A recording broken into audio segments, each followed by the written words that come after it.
extension na rin po ng Subok Church. Kasi galing po ako dito sa church na ito, under kay Tatang Samuel.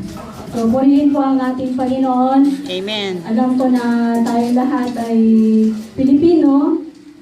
At Pilipino, sabi nilang ganyan, is desire natin na pumunta po dito sa Korea to experience the 4 seasons ng buhay po natin. Even though Christian life, dumadating po yung seasons, but alam niyo mga kapatid, meron din po tayong 4 seasons sa Pilipinas. Ayan. Una-una, tag-ulan, super tag-ulan, tag-init, super tag-init. Kaya meron din po tayong 4 seasons.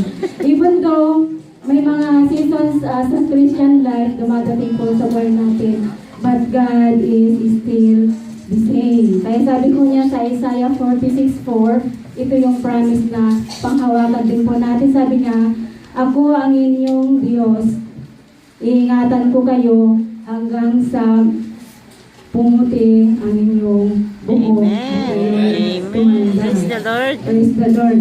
Kung nilikha ko kayo, sabi niya, kaya tungkulin ko kayo ay iligtas at kalingain. Kaya, happy 24th year anniversary po sa Subok Church.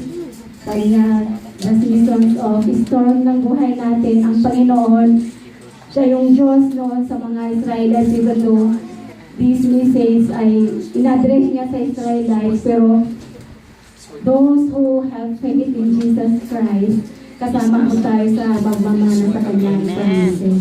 So, pamagat po ng awit po namin ay dakilang katapatan. Praise God.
Thank you.